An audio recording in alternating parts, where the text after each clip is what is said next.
Bonjour et bienvenue sur la chaîne YouTube des éditions Akata pour une nouvelle vidéo en coulisses. Pendant nos dernières vidéos pendant le confinement, on a demandé si ça vous intéressait qu'on vous présente à chaque fois les nouveautés en vidéo.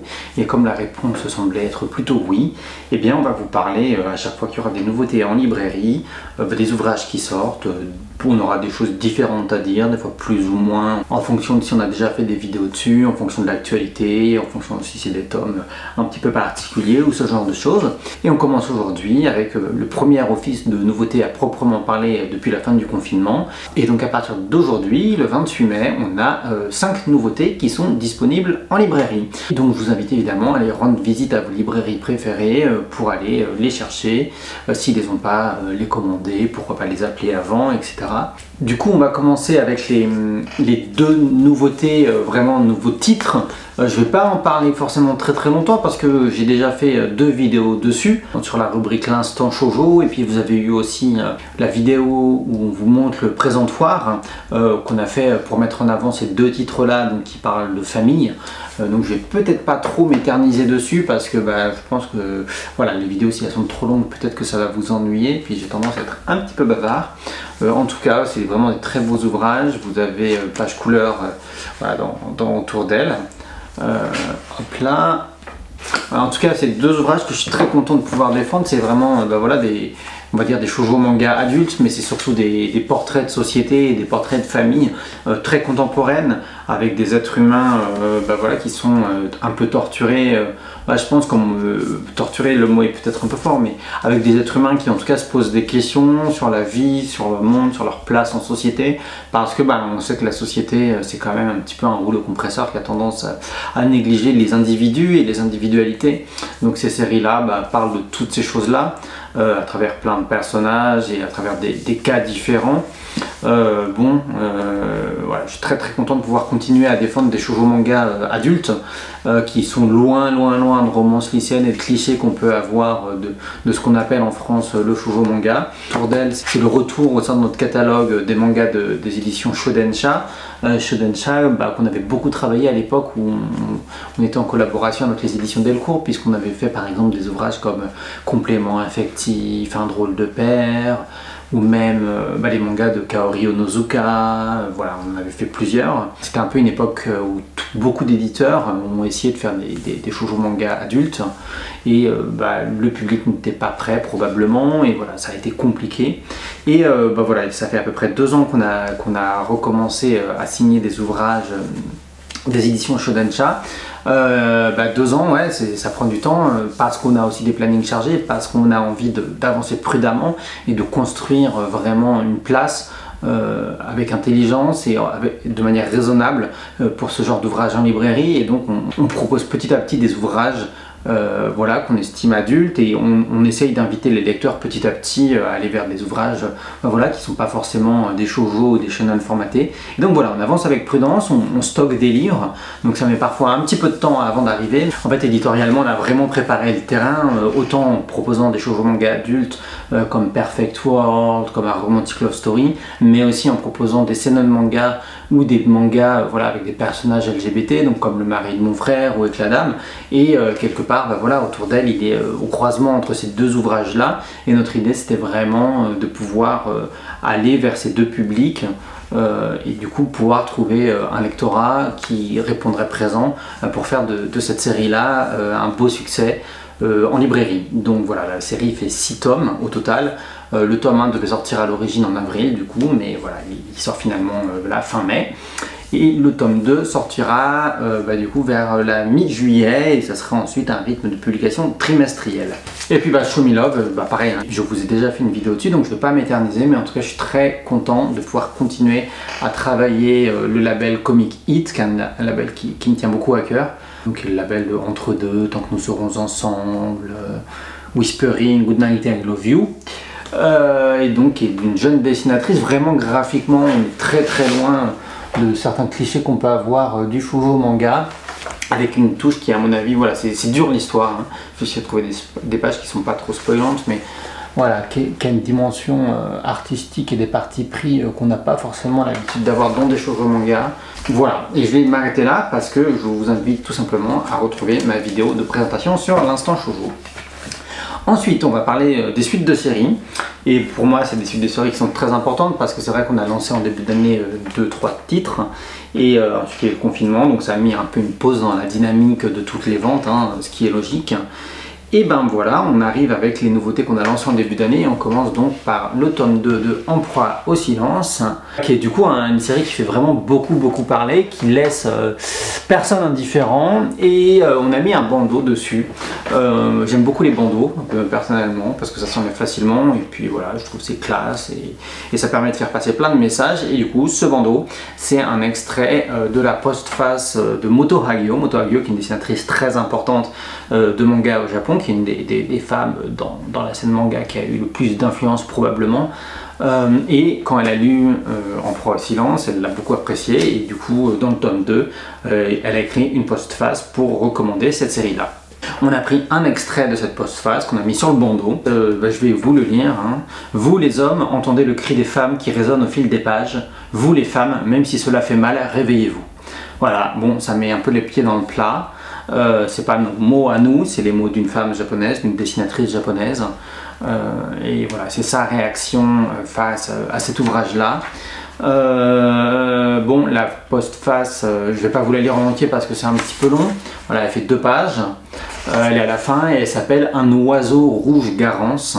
Et il y a un jeu de mots par rapport au kanji, donc les idéogrammes issus de l'écriture chinoise, qui sont utilisés en japonais. Et donc il y a un jeu de mots sur ces kanji-là par rapport au nom de Akane Torikai.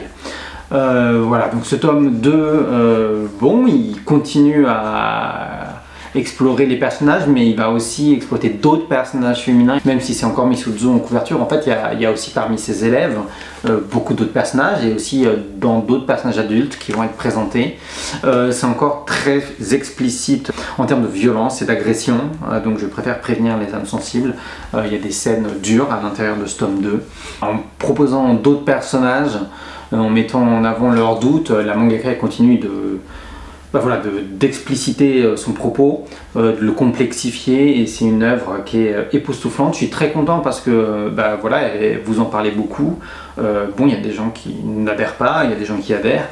En tout cas, là on est en train de travailler sur le tome 3 et on vient de décider d'augmenter un petit peu le tirage du tome 3 parce que voilà, le tome 1 ça se passe plutôt très bien.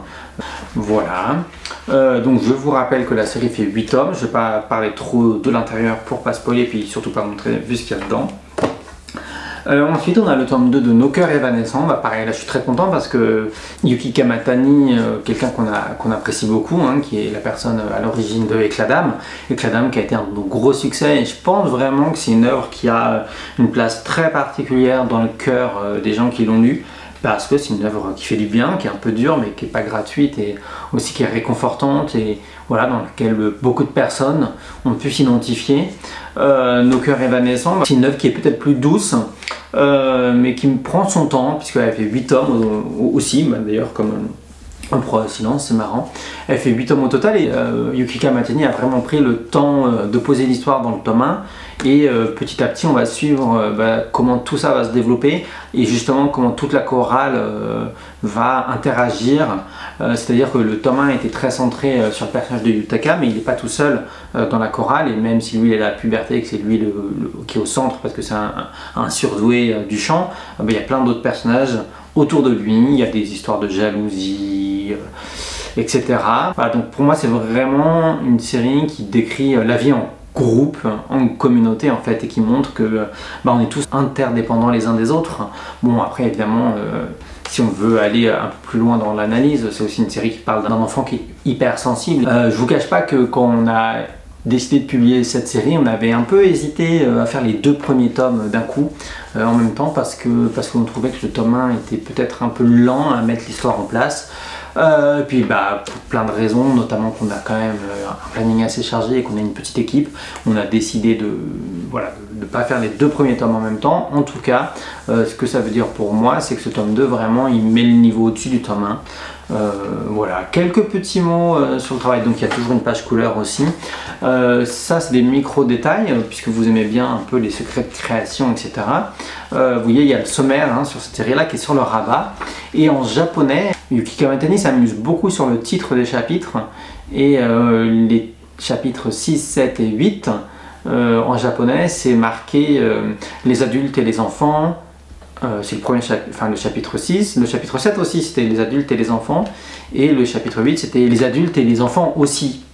Et la différence qu'il y avait, c'est que parfois, les mots adultes et enfants étaient écrits avec des katakana et non pas avec des hiragana. C'est les deux syllabaires japonais qui ne sont pas les mêmes.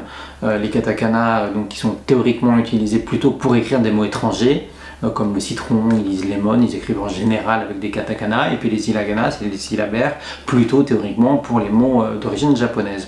Mais sur ça, les auteurs, dans l'écriture, dans le monde de l'écriture globalement et du livre, ils s'amusent beaucoup à mélanger tout ça. Et du coup, là, sur le chapitre 6, il y avait marqué, en fait, sur le chapitre 6, c'était marqué les adultes et les enfants, et les adultes c'était en katakana et les enfants c'était en hiragana. Et le chapitre 7 c'était les adultes et les enfants, et les adultes c'était en hiragana, et les enfants c'était en katakana. Donc c'est quelque chose qu'on ne pouvait pas du tout retranscrire en français. Ce qu'on a fait du coup, c'est qu'on a inversé, c'est-à-dire on a mis les adultes et les enfants, et puis après sur le chapitre 7 on a fait les enfants et les adultes, donc on a changé l'ordre. Et ce qu'on a fait, c'est que le premier mot on l'a mis en italique. Vous pourrez voir ça sur le rabat.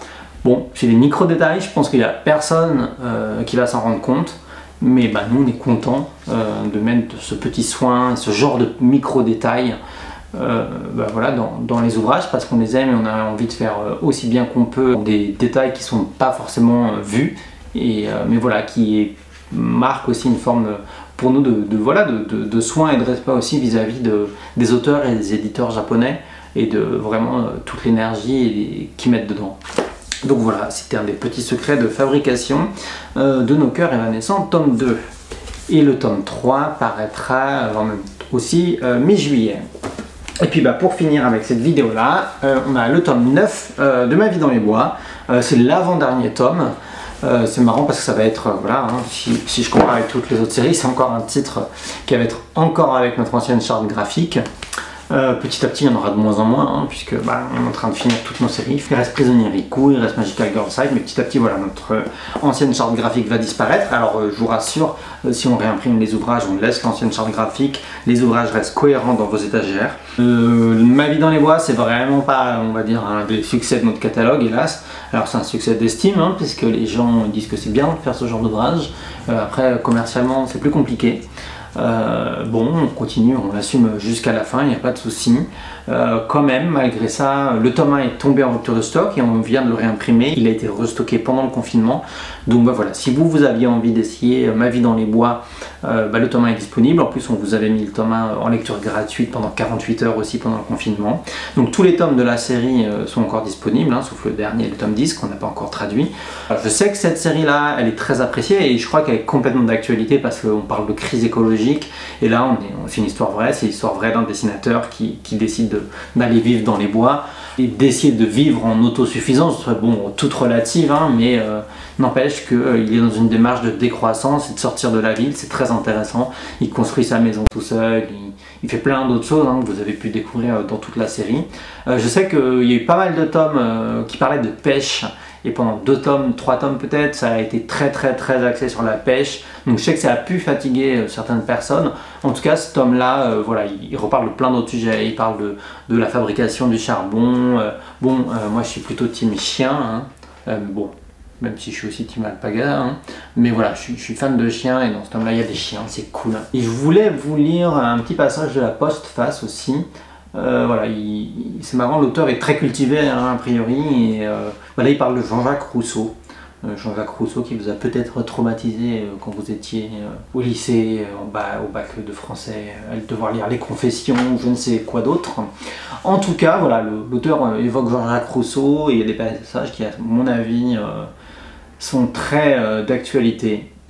Voilà, c'est plus nous consommons, plus nous produisons des déchets. Cependant, nous avons le sentiment de mener une existence convenable, enfin je crois. Mais pour vivre ainsi, il nous faut gagner toujours plus d'argent et prendre soin de notre famille. Pour cela, on ne se repose jamais, même fatigué ou malade. Le constat est sévère. Nous évoluons aujourd'hui dans un monde corrompu. Les relations humaines sont altérées. On se méfie de tout le monde. On cherche à tromper ses interlocuteurs. Je ne vais pas vous lire toute la postface, mais Mais voilà, je crois que, bon, avec cette situation autour du coronavirus, tout le monde s'est questionné, on lit plein de choses et on est tous plus ou moins stressés. Et que c'est vrai qu'on cherche peut-être tous un peu de sens voilà, dans notre quotidien, dans notre vie. Nous, on a la chance de faire un travail qui a du sens. En tout cas, on essaye de faire des mangas qui ont du sens et qui peuvent apporter des choses positives aux gens et proposer des solutions, peut-être pour l'avenir, hein, comme ce genre d'ouvrage, ou tout simplement du soutien émotif, affectif, ou qui regarde la société. En tout cas, voilà, c'est notre vocation et c'est ce qu'on a envie et c'est ce qu'on aime faire. On a la chance de faire ce travail-là.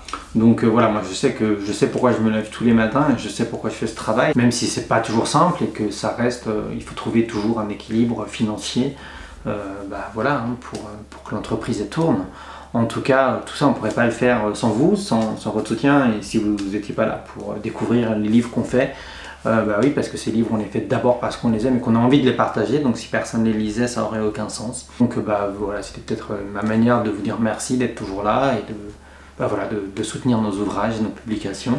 Voilà, j'ai fini avec cette vidéo, c'est un peu improvisé, hein, comme j'essaye des formats, vous aviez l'air de vouloir qu'on présente les nouveautés, je les présente peut-être pas de la manière que vous attendiez, en tout cas c'est l'occasion de parler un petit peu des ouvrages qu'on fait peut-être d'une manière un peu différente. J'espère que ça vous a plu, j'espère que ça vous donne envie de les découvrir. En tout cas, allez en librairie pour découvrir ces mangas-là. N'hésitez pas à commenter, à dire si c'est le genre de vidéo que vous avez envie de voir, si vous voulez plus voir l'intérieur des livres, si vous voulez que je lise plus de choses dedans, que je parle voilà, plus de secrets de création, j'en sais rien. Dites-moi tout ça. C'est tout, mais là comme avec le confinement, des nouveautés qui sont étalées toutes les semaines, je vous donne rendez-vous de toute façon la semaine prochaine pour une nouvelle vidéo de présentation de nos nouveautés, et je vous dis bonne journée, prenez bien soin de vous et à bientôt.